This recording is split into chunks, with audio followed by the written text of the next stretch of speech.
démocrates du monde entier, les amis du Congo-Brazzaville, les amis d'Afrique, les amis qui nous suivent partout à travers le monde entier. On aimerait ici vous souhaiter une bonne soirée.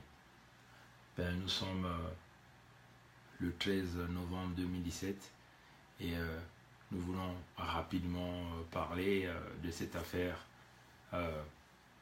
des salaires que nous venons de découvrir, des salaires des dignitaires du pouvoir au niveau du Congo-Brazzaville, éventuellement de la Société nationale des pétroles du Congo que nous avions l'habitude d'appeler la SNPC.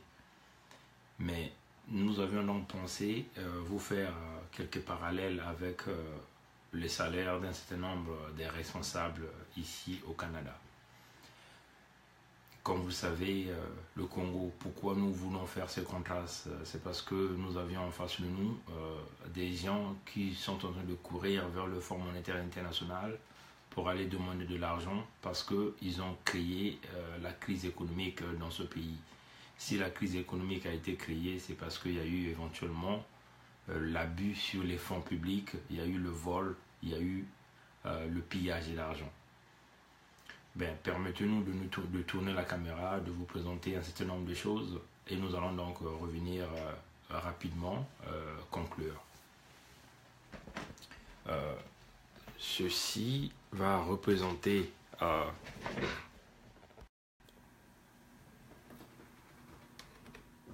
si vous nous permettez, on peut aller comme ça, voilà. Ceci représente les salaires au niveau de la Société nationale des pétroles du Congo. Comme vous le voyez, le président administrateur, qui est Denis Ngokana ici, si nous voyons ce qu'ils ont appelé émolument, c'est 25 millions. Vous avez vu l'indemnité, je ne sais pas de quoi, qui représente 2 millions. Et puis vous avez vu caisse avance représente 20 millions. Et autres, ça représente 10 millions. Donc si vous voyez, le total que cet homme reçoit par mois, c'est 57 millions de francs CFA. Si vous voyez, il y a un autre nom qui est là, au nom de Jérôme Coco, retraité de ENI, mais qui est un employé. Vous voyez le total qu'il reçoit par mois, c'est 80 millions. Bon, vous voyez Denis Christel qui est là. En réalité, si vous voyez Denis Christel, c'est 48 millions. Mais en réalité, ça ce n'est que de la blague. Si vous voyez le tout dernier salaire ici, que ces gens perçoivent par mois, c'est quasiment 17 millions 500 000 francs CFA par mois.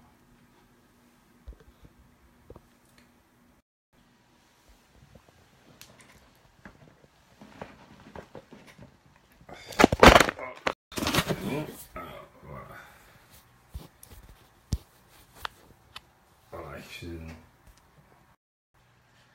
Voilà, excusez-nous là, c'est un problème d'ajustement. Vous avez vu un peu ces salaires là que nous avions présentés, mais ce qui est très curieux, c'est que nous allons vous présenter ces salaires en comparaison avec les salaires ici au Canada. Ceci c'est un exemple, chers compatriotes. Nous avions vu là que ces hommes gagnent 80 millions de francs CFA par mois, n'est-ce pas? Permettez-nous de tourner la caméra, on va se rassurer que la caméra ne tombe pas cette fois-ci. Là, vous avez un article du Journal de Montréal qui nous parle les salaires de Justin Trudeau. Les députés et les sénateurs ont augmenté cette année. Bon, si nous essayons de voir, un député au niveau du Parlement du Canada, il gagne 172 000 700 par année. Je répète, par année, c'est pas par mois. Mais ce qui nous intéresse, c'est beaucoup plus le salaire du Premier ministre. Donc, il gagne d'abord son salaire de député qui est de 172 700 et il reçoit encore un autre 172 200 et plus il reçoit $2000 des allocations d'automobile. Donc au total, si nous essayons de tourner la caméra vers ici, permettez-nous parce que nous, il faut que nous vous montrions toutes ces choses, comme ça les gens vont nous croire de quoi nous parlons ici. Si nous avons le salaire de député plus le salaire de fonction Premier ministre, c'est 345 400 $, le salaire du Premier ministre du Canada, une haute autorité de ce pays, plus les $2000 d'allocation du véhicule, ça c'est par année. Le total, ça va donner 347 400 par année. Maintenant, si nous convertissons ceci en francs CFA, c'est qu'il gagne par année, c'est 151 758 216 1000 francs CFA par année.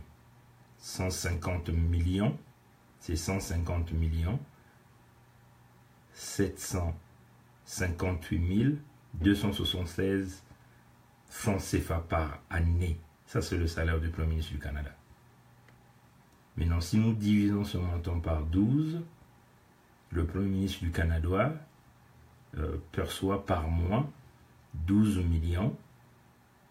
646 518. Je répète, le Premier ministre du Canada perçoit 12 646 518 francs CFA par mois. Où est-ce que nous avons eu ces informations? Encore, on peut revenir ici. Et si vous convertissez le salaire du Premier ministre du Canada, ça vient par Radio-Canada, je crois. Non, c'est le truc de Québec. Donc, le député au Parlement du Canada depuis le 1er avril, il gagne 172 700 $ par année, je répète par année. Et le Premier ministre du Canada, si vous ajoutez, il gagne donc d'abord les 172 700 parce qu'il est député, plus la fonction Premier ministre, qui est un autre 172 700 qu'ils ajoutent, plus les $2000 d'allocation automobile. Donc, si nous calculons le tout de ce montant, nous revenons donc ici. Donc, si nous ajoutons dans les 145 400, ce sont les 2 fois 172 700, plus les $2000 d'allocation véhicule, ça va donner 347 400 $ par année. Ça, c'est le salaire du Premier ministre du Canada. Et si nous convertissons ceci en francs CFA, ça va donner 151 758 216 par année. Ça, c'est le salaire par année du Premier ministre du Canada.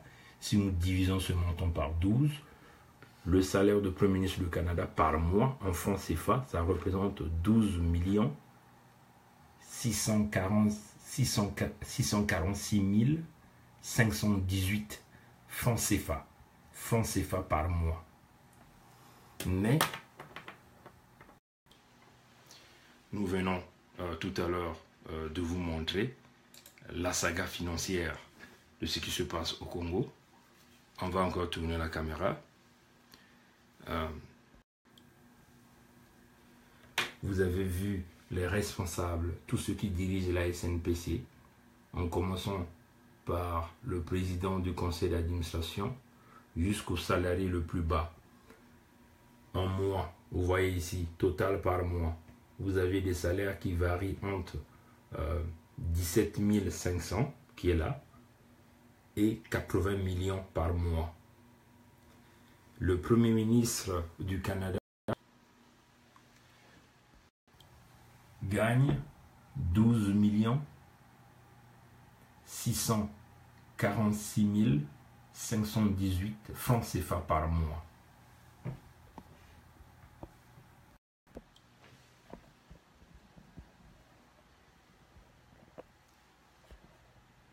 Voilà, chers compatriotes,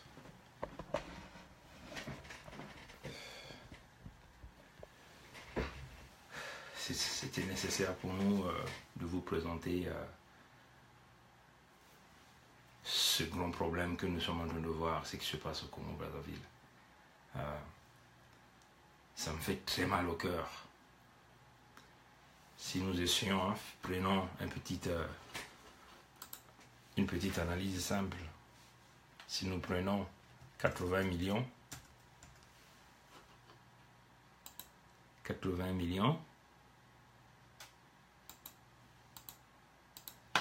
voilà. Si nous divisons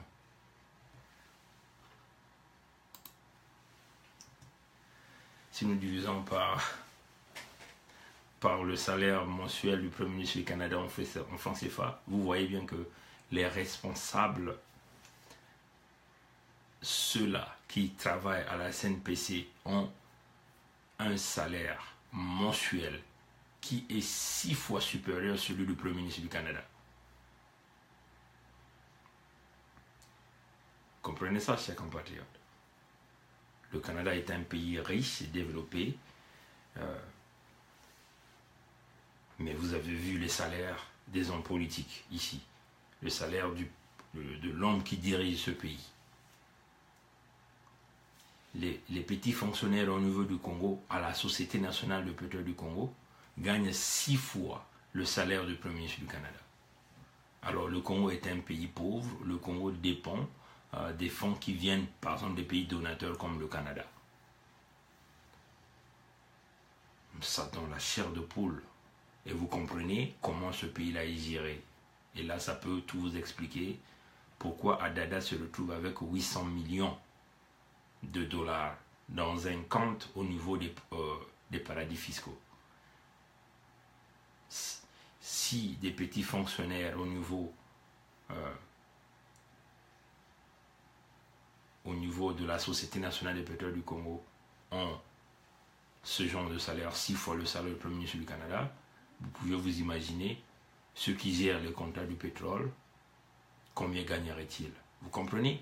Même des petits gens comme Parfait Kolela, Satima Biala, puisqu'on vient de nous dire qu'ils perçoivent 10 millions de francs CFA par mois. Donc vous voyez, ils ne dépassent, le Premier ministre du Canada leur dépasse seulement de 2 millions.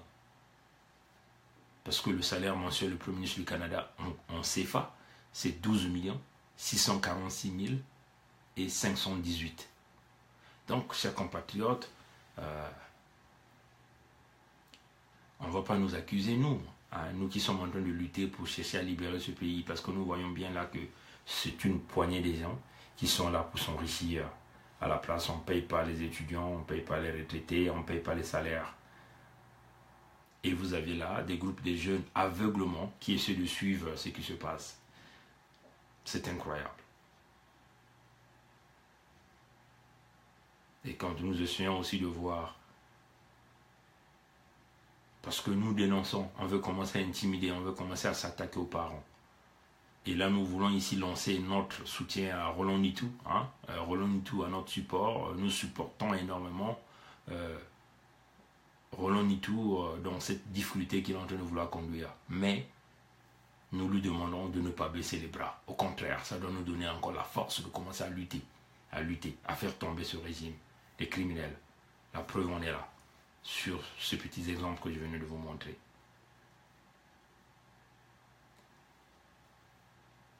Que Dieu nous bénisse tous et que nous devons lutter pour faire tomber ces gens-là. On n'a pas de choix. Quand on lit ces genres de choses et que les hôpitaux se ferment, nos enfants n'arrivent pas à aller dans les écoles, les bons, il n'y en a pas, tout l'argent est volé, éventuellement, c'est à cause du salaire. Ils se sont arrangés à se partager l'argent du pétrole. Regardez le département de Kwilu, là où sort ce pétrole, il n'y a rien. Une ville poubelle. Pointe-Noire n'a rien. Tout le monde souffre à Pointe-Noire. La ville complètement abandonnée. Tout l'argent, voilà qu'une bande de Mboshidoyo, un petit groupe qui sont en train de se partager les richesses du pays. La preuve, on est là avec ses salaires. Et pour clôturer, je vais encore vous montrer. Je vais encore vous montrer Là, pour clôturer, je vais encore vous montrer ces salaires.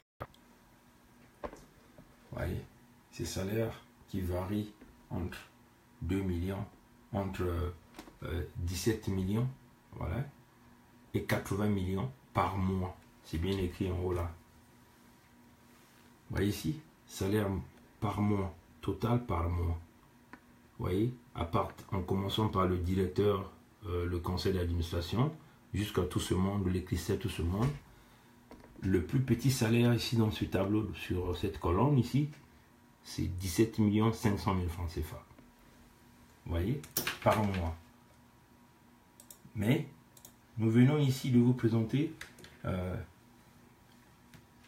si vous voyez, les salaires de Justin Trudeau, les députés et les sénateurs ont encore augmenté. Et 172 millions représentent le salaire annuel d'un député au Parlement canadien. Annuel, salaire annuel, en dollars. Mais non, le Premier ministre reçoit encore un autre 172 700, plus 2000 $ de frais d'allocation de véhicules.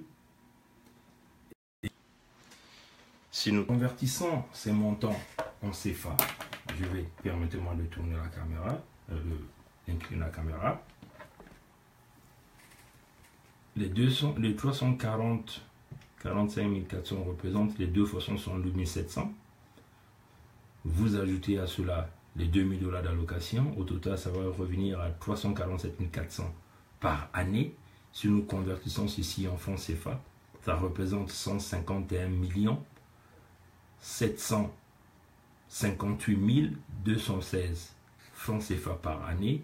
Si on divise ce montant par 12, nous constatons que le Premier ministre du Canada gagne seulement 12 646 518 par mois.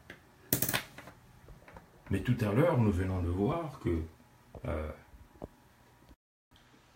les dignitaires du pouvoir au Congo, éventuellement ceux qui dirigent la SNPC, sont à 80 millions. Et si nous essayons de comparer, ils gagnent 6 fois supérieur, 6 fois le salaire du Premier ministre du Canada. Ça pousse à réfléchir. Alors le Canada est un pays riche qui fait partie des donateurs pour pouvoir faire développer les pays les plus pauvres comme les nôtres. Mais vous voyez le salaire du plus haut gradé de ce pays, celui qui dirige ce pays, celui qui dirige la loi, vous avez vu son salaire. Et des petits administrateurs au niveau de la Société nationale des pétrole du Congo gagnent 6 fois supérieur le salaire mensuel du Premier ministre du Canada. Ça pousse à réfléchir. Et même des gens, des petits députés au Congo, puisque le salaire d'un député au Congo, c'est 10 millions. Le salaire d'un ministre au Congo, un ministre au Congo, c'est 15 millions de francs CFA. Donc, il gagne plus que le Premier ministre du Canada par mois. Je viens de vous le montrer. Ça pousse à réfléchir, chers compatriotes. Ça donne la chair de poule. Les députés au Congo sont quasiment égaux au salaire du Premier ministre du Canada parce que des députés gagnent 10 millions par mois au Congo. Le Premier ministre du Canada, en CFA, c'est 12 millions. Donc, le Premier ministre du Canada leur dépasse seulement de 2 millions. Mais les ministres au Congo gagnent plus que le Premier ministre du Canada, l'homme qui dirige ce pays. Vous ne voyez pas ça que c'est bizarre? Et à la place, les hôpitaux sont fermés, les gens n'ont pas leur retraite, leur pension, les étudiants ne sont pas payés, les salaires ne sont pas payés. Vous comprenez pourquoi ces gens-là se maintiennent au pouvoir par le biais de la force? Éventuellement, c'est parce qu'ils veulent continuer à garder ces privilèges. En fin de compte, ce n'est pas le privilège, mais c'est le vol organisé. On se distribue l'argent dans un clan, on se distribue l'argent dans une tribu, on se distribue l'argent entre les amis. Mais l'argent qui ne leur appartient pas, l'argent qui appartient au patrimoine congolais. Voilà pourquoi le Congo ne peut pas se développer tant que nous aurons ces gens d'individus à la tête. Et c'est cela qui fait que nous puissions nous battre, que nous nous battons. Et quand nous nous mettons à dénoncer, on commence à menacer nos parents. Là, ils menacent les parents de Nitu Roland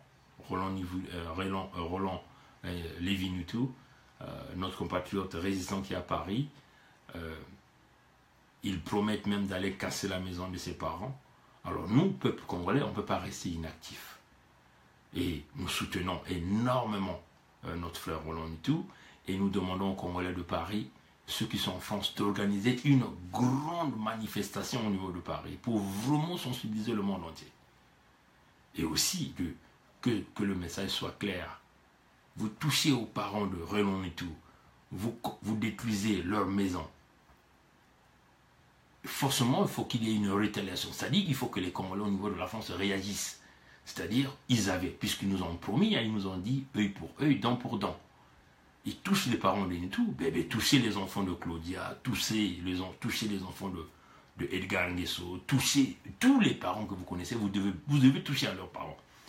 Ou éventuellement à l'intégrité physique, puisqu'ils nous ont dit œil pour œil, dent pour dent. On ne peut pas accepter que les gens volent et nous on va fermer les bouches. C'est quoi notre rôle? On ne peut pas.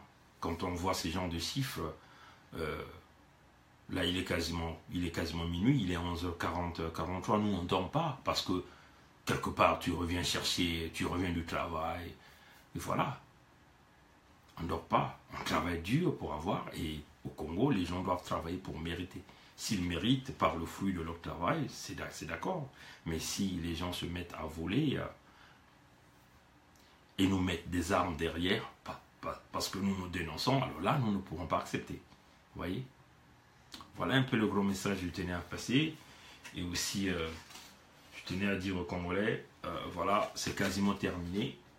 Voilà, ça c'est ma thèse pour la recherche que je suis en train de faire. C'est quasiment terminé. Ça est là. Et je l'ai imprimé pour vous faire des petites corrections à la main, et on va donc soumettre, on va vous montrer le titre, puisque nous on ne cache pas, on montre tout, voilà. Vous voyez ça, hein? Exergy, Energy and Exergy Analysis of Multi-Generation System from Geothermal, Solar and Seawater Multi-Effect Desalination. C'est bien moi qui est là. Et vous voyez là le nom de l'université. Et vous voyez bien là la date. Vous voyez bien là novembre 2017. C'est là. C'est ça que nous sommes en train de travailler. Et on va juste vous montrer un petit circuit. Rapidement, on va vous présenter ces circuits. Et nous avons pensé qu'il est nécessaire. Hein,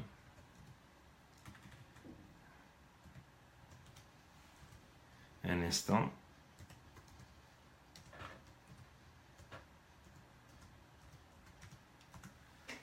C'est pas évident. Hein? Les gens travaillent en Occident. Si vous voyez un ordinateur, deux ordinateurs, trois ordinateurs, ça vous pousse à penser, mais qu'est-ce que cet individu fait avec tous ces ordinateurs? Mais tous ces ordinateurs ne sont pas là juste pour aller sur Facebook, mais les ordinateurs sont bien là pour travailler, parce que tu ne peux pas mettre tous les softwares que tu travailles sur le même ordinateur. Il y a des softwares que nous utilisons qui demandent des ordinateurs puissants, et si bien que on est obligé, parfois quand on fait tous ces calculs, tu es obligé de faire fonctionner 3 logiciels au même moment pour avoir les résultats que tu veux. Vous voyez? Et donc, nous faisons tout ceci, c'est un jour, nous pensons que nous pouvons être utiles dans ce pays, le Congo-Brazzaville. Vous voyez? Et donc, je cherche juste le fichier. Je vais vous présenter rapidement le circuit. Je crois que j'en ai ici aussi.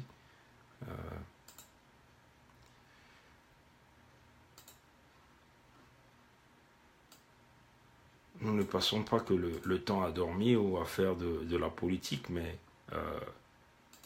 nous passons aussi beaucoup de temps dans la recherche. Vous voyez, en Occident, les gens travaillent les gens étudient et les gens occupent de leur famille. Et c'est cela la différence entre nous et les bandes organisées, les bandes criminelles au niveau du Congo-Brazzaville, qui ne pensent qu'au vol, vous voyez. Bon voilà, là ça s'est ouvert, je vais juste vous montrer un petit circuit rapidement. Et je vais vous donner juste des petites explications. Parce que c'est toujours nécessaire de montrer tout ça, pour qu'on ne dise pas, ah, bon voilà, tu as volé le travail de quelqu'un. Si vous connaissez combien de temps ça nous a pris pour quasiment arriver à la fin de ce travail, vous ne pouvez pas s'imaginer. Mais c'est cela aussi le travail. Et là, je vais vérifier, je fais la correction, je dépose. Et dès que j'ai l'approbation, et on va passer à la présentation devant les membres du jury. Bon, voilà, rapidement, on va vous tourner la caméra, on va vous le présenter. Bon, c'est un design conçu par moi, vous voyez. Si nous voyons, à ce niveau, nous avions les sources géothermiques, c'est-à-dire de l'eau pressurisée à une certaine température T. Et généralement, les températures peuvent varier entre 80 et 300 degrés Celsius. Et donc, nous pompons, généralement, c'est par la pression du puits, on peut arriver à faire échapper ce liquide qu'on appelle la valve d'expansion. Et cette valve a la capacité de pouvoir, si vous voulez, augmenter la pression du liquide. Et quand on arrive à ce niveau, c'est juste un réservoir séparateur. Il prend donc la partie vapeur, il va l'envoyer en haut pour faire fonctionner la turbine ici que nous appelons la turbine haute pression. Et une fois que ça va roter, la vapeur fait tourner cette turbine haute pression, en ce moment-là nous avions le premier générateur qui est associé à cette turbine qui va donc produire l'électricité. Et tout ça par juste la nature qui nous permet, qui nous donne ces sources géothermiques. Et puisqu'on ne peut pas perdre l'énergie, on va faire passer donc du liquide un peu chaud que nous récupérons à ce niveau, et nous allons encore le faire passer à une deuxième réservoir, un séparateur, et encore on va prélever de la vapeur qui va donc s'associer à cette eau qui est ici. Éventuellement, ce qui sort ici, c'est généralement avec une forte pression aussi, et nous pouvons donc l'envoyer à la deuxième turbine que nous appelons la turbine basse pression ici, et qui est associée à un deuxième générateur qui nous produit l'électricité. Bon, le reste, quand ça sort ici, on le renvoie, on le réinjecte dans le puits, le point d'injection. Mais par contre, le liquide qui est recueilli ici est encore utile, on peut encore l'utiliser. Donc c'est un liquide qui est encore à une certaine température haute. On l'envoie donc à un système de refroidissement. Donc on envoie ces générateurs pour faire chauffer le liquide qui circule dans ce circuit. En anglais, on l'appelle Thiel Absorber. Donc c'est un système juste de refroidissement qui utilise du bromide comme comment on l'appelle déjà en français, comme le fluon si vous voulez, hein, comme le fluon, le liquide de refroidissement. Et en ce moment-là, il continue à faire son circuit normal et le refroidissement se passe à ce niveau. Parce que ce liquide, quand il arrive ici, avec une basse pression, et là vous avez donc pompé donc de l'air au niveau de l'évaporateur, cet air rentre chaud, il revient froid. Le liquide continue à faire son circuit. Et vous voyez donc par le liquide, la source géothermique qui nous a produit l'électricité, il va nous permettre aussi d'avoir le refroidissement ici, donc le refroidissement dans nos maisons, surtout pour nous qui vivons dans des pays chauds comme l'Afrique, vous voyez. Mais ce n'est pas encore fini. Vous voyez, ce même liquide qui est sorti de ce réservoir, il est rentré dans le générateur, ici qu'on peut appeler générateur, il est ressorti par là. Et quand tu le ressors, il a encore de l'énergie. On peut donc l'envoyer pour le chauffage, le système de chauffage. Donc on l'envoie, ce liquide vient ici, il rentre ici. Nous faisons juste faire circuler l'air. L'air qui va rentrer, qui va donc prendre la chaleur de ce liquide ici et ressort avec de l'air chaud. Donc vous voyez, le même système nous permet de produire l'électricité, le refroidissement, et puis le chauffage. Donc le chauffage éventuellement pour l'agriculture, que nous voulons voir la conservation de l'agriculture, comme nous savons que la plupart des légumes contient un peu d'eau, si on peut donc essayer de quantifier ces eaux-là, s'associer avec ceux qui font de l'industrie alimentaire pour récupérer un peu des eaux, nous pouvons augmenter la durée de vie des aliments dans le chauffage. Parce que ça va donc retirer de l'eau dans les aliments, éventuellement, essayer de prolonger la durée de conservation. En Afrique, généralement, nous n'avons pas besoin de la chaleur parce que nous avons déjà des températures très hautes. Et cette chaleur, c'est généralement pour la conservation des aliments. Et nous pouvons y faire, par exemple, aussi pour plusieurs produits, le séchage de l'arachide, de certains produits des légumes, ou tout ce que nous voulons faire ici. Et une fois que ce même liquide qui rentre, qui sort, après avoir fait passer le circuit de refroidissement, vient ici le chauffage, ça repart donc dans les puits d'injection. Maintenant, la troisième partie, c'est la partie la plus intéressante. Ici, nous avions de l'eau de mer, vous voyez, et nous allons donc pomper de l'eau de mer, donc dans des profondeurs par exemple de 1000 mètres, on le pompe, ça va passer par un système solaire, les plaques solaires, qui va donc chauffer cette eau de mer, donc on peut dire de 15 degrés, ça peut sortir à 110 degrés, vous voyez. Pourquoi on le fait? On le fait juste pour pouvoir créer un autre circuit ici. Donc quand l'eau de mer arrive, il rentre dans cet évaporateur, ça repart en mer. Et de l'autre côté, nous allons encore pomper de l'eau de mer. Donc on peut prendre cette eau par exemple dans 1200 mètres de profondeur à une température de moins de 4 degrés. Et quand nous allons pomper cette eau de mer qui arrive à ce niveau, avec la chaleur de ce circuit, ça va donc créer quoi? Une évaporation, hein, parce que ça va passer sur la tuyauterie extérieure du circuit que nous avions fait passer l'eau chaude.